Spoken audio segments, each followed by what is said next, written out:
ಇವತ್ತಿನ ವಿಡಿಯೋದಲ್ಲಿ ಕೊಬ್ಬರಿ ಎಣ್ಣೆಯನ್ನು ಉಪಯೋಗಿಸಿಕೊಂಡು ಒಂದು ಒಳ್ಳೆ ಹೋಮ್ ರೆಮಿಡಿಯನ್ನು ನಿಮಗೆ ತಿಳಿಸ್ಕೊಡ್ತಾ ಇದ್ದೀನಿ. ಒಂದ್ ವೇಳೆ ನಿಮ್ಮ ಚರ್ಮ ಡಲ್ ಆಗಿದೆ, ಡ್ರೈ ಆಗಿದೆ ಅಥವಾ ಪಿಗ್ಮೆಂಟೇಷನ್ ಉಂಟಾಗಿದೆ, ರಿಂಕಲ್ಸ್ ಉಂಟಾಗಿದೆ ಅಂತಂದ್ರೆ ಈ ಹೋಮ್ ರೆಮಿಡಿನ ಖಂಡಿತವಾಗ್ಲೂ ನೀವು ಟ್ರೈ ಮಾಡಿ ನೋಡಿ. ತುಂಬಾ ಒಳ್ಳೆ ರಿಸಲ್ಟ್ ನಿಮ್ದಾಗುತ್ತೆ. ತುಂಬಾ ಸುಲಭವಾಗಿ ಕಡಿಮೆ ಖರ್ಚಿನಲ್ಲಿ ನಾವು ಇದನ್ನ ತಯಾರು ಮಾಡ್ಕೊಳ್ಬಹುದು. ಸೊ ತಯಾರು ಮಾಡ್ಕೊಂಡು ಉಪಯೋಗಿಸಿ ನೋಡಿ, ಖಂಡಿತ ನಿಮಗೆ ಇಷ್ಟ ಆಗುತ್ತೆ. ಮತ್ತೆ ಫ್ರೆಂಡ್ಸ್, ಇವತ್ತಿನ ವಿಡಿಯೋ ನಿಮಗೆ ಇಷ್ಟ ಆಯ್ತು ಅಂತಂದ್ರೆ ಒಂದು ಲೈಕ್ ಮಾಡಿ. ನೀವೇನಾದ್ರೂ ಚಾನಲ್ಗೆ ಹೊಸಬರಾಗಿದ್ರೆ ಚಾನಲ್ ಅನ್ನು ಸಬ್ಸ್ಕ್ರೈಬ್ ಮಾಡ್ಕೊಳ್ಳಿ. ಇದನ್ನ ತಯಾರು ಮಾಡ್ಕೊಳ್ಳೋದಕ್ಕೆ ನಮಗೆ ಬೇಕಾಗಿರುವಂತದ್ದು ಕೊಬ್ಬರಿ ಎಣ್ಣೆ. ಸೊ ಒಂದು ಬೌಲಲ್ಲಿ ಒಂದು 4 ಚಮಚ ಆಗುವಷ್ಟು ಕೊಬ್ಬರಿ ಎಣ್ಣೆಯನ್ನು ತಗೊಳ್ಳಿ.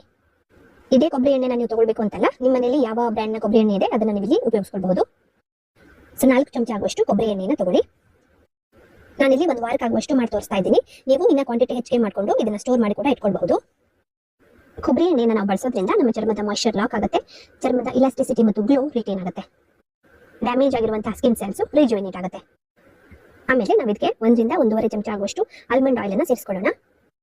ಬಾದಾಮಿ ಎಣ್ಣೆಯಲ್ಲಿ ನರಿಶಿಂಗ್ ನ್ಯೂಟ್ರಿಯೆಂಟ್ಸ್ ಹೇರಳವಾಗಿರುತ್ತೆ, ಚರ್ಮಕ್ಕೆ ನ್ಯಾಚುರಲ್ ಆದಂತಹ ಗ್ಲೋ ಅನ್ನು ತಂದುಕೊಡುತ್ತೆ. ಫ್ರೆಂಡ್ಸ್, ಒಂದು ವೇಳೆ ನಿಮ್ಮ ಹತ್ರ ಆಲ್ಮಂಡ್ ಆಯಿಲ್ ಇಲ್ಲ ಅಂತಂದ್ರೆ ನೀವು ಒಂದು 4 ರಿಂದ 5 ವಿಟಮಿನ್ ಇ ಕ್ಯಾಪ್ಸೂಲ್ ಅನ್ನು ಕೂಡ ಇದರಲ್ಲಿ ಆಡ್ ಮಾಡ್ಕೊಳ್ಬಹುದು. ಆಮೇಲೆ ನಾವು ಇದರಲ್ಲಿ ಒಂದು ಲಿಂಬೆ ಹಣ್ಣಿನ ಸಿಪ್ಪೆಯನ್ನ ತುರ್ಕೊಂಡು ಸೇರಿಸ್ಕೊಳ್ಳೋಣ. 1 ಚಮಚ ಆಗುವಷ್ಟು ಲಿಂಬೆ ಹಣ್ಣಿನ ಸಿಪ್ಪೆಯನ್ನು ತುರ್ಕೊಂಡು ನಾವು ಇದರಲ್ಲಿ ಉಪಯೋಗಿಸ್ಕೊಳ್ಳೋಣ. ನೀವು ಲಿಂಬೆ ಹಣ್ಣಿನ ಸಿಪ್ಪೆ ಬದಲಾಗಿ ಆರೆಂಜ್ ಹಣ್ಣಿನ ಸಿಪ್ಪೆಯನ್ನು ಕೂಡ ತುರ್ಕೊಂಡು ಇದರಲ್ಲಿ ಬಳಸಬಹುದು, ಅಥವಾ ಎರಡನ್ನು ಕೂಡ ಬಳಸಬಹುದು. ಲಿಂಬೆ ಹಣ್ಣಿನ ಸಿಪ್ಪೆಯಲ್ಲಿ ವಿಟಮಿನ್ ಸಿ ಹೇರಳವಾಗಿರುತ್ತೆ. ಇದು ನಮ್ಮ ಚರ್ಮವನ್ನ ನ್ಯಾಚುರಲ್ ಆಗಿ ಲೈಟನ್ ಮತ್ತು ಬ್ರೈಟನ್ ಮಾಡುತ್ತೆ. ಸೊ ಇವಿಷ್ಟನ್ನ ಹಾಕಿ ಚೆನ್ನಾಗಿ ಮಿಕ್ಸ್ ಮಾಡ್ಕೊಳ್ಳೋಣ. ಫ್ರೆಂಡ್ಸ್, ಈ ಫೇಶಿಯಲ್ ಆಯಿಲ್ ಅನ್ನ ನಾವು 2 ರೀತಿಯಲ್ಲಿ ತಯಾರು ಮಾಡ್ಕೊಳ್ಬಹುದು. ಇದನ್ನ ಒಂದು ಏರ್ ಟೈಟ್ ಆದಂತಹ ಗಾಜಿನ ಕಂಟೈನರ್ ಅಲ್ಲಿ ಹಾಕಿ ಒಂದು 3 ರಿಂದ 4 ದಿವಸ ಬಿಸಿಲಲ್ಲಿ ಇಡಬಿಡಿ. ಸೊ 4 ದಿವಸ ಬಿಸಿಲಲ್ಲಿ ಇಟ್ಟ ನಂತರ ನಮ್ಮ ಫೇಶಿಯಲ್ ಆಯಿಲ್ ಯೂಸ್ ಮಾಡೋದಕ್ಕೆ ರೆಡಿ ಆಗುತ್ತೆ. ಒಂದ್ ವೇಳೆ ನಿಮ್ಮ ಮನೆಯಲ್ಲಿ ಬಿಸಿಲು ಬರೋದಿಲ್ಲ ಅಂತಂದ್ರೆ ನಾವು ಇದನ್ನ ಡಬಲ್ ಬಾಯ್ಲಿಂಗ್ ಮೆಥಡ್ ಅಲ್ಲಿ ರೆಡಿ ಮಾಡ್ಕೊಳ್ಬಹುದು. ಅದು ಹೇಗಂದ್ರೆ ಒಂದು ಪ್ಯಾನ್ ಅಲ್ಲಿ ನೀರನ್ನ ಕುದಿಸೋದಕ್ಕೆ ಇಡೋಣ. ನೀರು ಕುದಿತಾ ಬಂದಂಗೆ ನಾವು ಈ ಎಣ್ಣೆ ಇರುವಂತಹ ಬೌಲ್ ಅನ್ನ ಅದರಲ್ಲಿ ಇಟ್ಟು ಒಂದು 10 ನಿಮಿಷ ಡಬಲ್ ಬಾಯ್ಲಿಂಗ್ ಮೆಥಡ್ ಅಲ್ಲಿ ಇದನ್ನ ಕುದಿಸೋಣ. 10 ನಿಮಿಷದ ನಂತರ ನಮ್ಮ ಫೇಶಿಯಲ್ ಆಯಿಲ್ ತಯಾರಾಗುತ್ತೆ.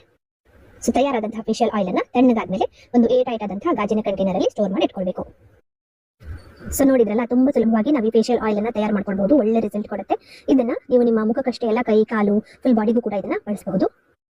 ನೀವು ಈ ಫೇಶಿಯಲ್ ಆಯಿಲ್ ಅನ್ನ ರಾತ್ರಿ ಮಲಗೋದಕ್ಕಿಂತ ಮುಂಚೆ ಕ್ಲೀನ್ ಆದಂತಹ ನಿಮ್ಮ ಮುಖದ ಮೇಲೆ ಒಂದು ಸ್ವಲ್ಪ ಕ್ವಾಂಟಿಟಿ ತಗೊಂಡು ಮಸಾಜ್ ಮಾಡ್ಕೊಳ್ತಾ ಅಪ್ಲೈ ಮಾಡ್ಕೊಳ್ಳಿ. ಒಂದು 2 ರಿಂದ 5 ನಿಮಿಷದವರೆಗೂ ಚೆನ್ನಾಗಿ ಮಸಾಜ್ ಮಾಡ್ಕೊಳ್ಳಿ. ಆಮೇಲೆ ಅದನ್ನ ಓವರ್ ನೈಟ್ ಹಾಗೆ ಬಿಟ್ಟು ಮಾರನೇ ದಿವಸ ನಿಮ್ಮ ಮುಖನ ತೊಳ್ಕೊಳ್ಳಿ. ಕೆಲವು ದಿನಗಳವರೆಗೆ ನಿರಂತರವಾಗಿ ಇದನ್ನು ಉಪಯೋಗಿಸ್ತಾ ಬನ್ನಿ. ಕ್ಲಿಯರ್ ಆದಂತಹ ನ್ಯಾಚುರಲಿ ಗ್ಲೋಯಿಂಗ್ ಸ್ಕಿನ್ ನಮ್ದಾಗುತ್ತೆ.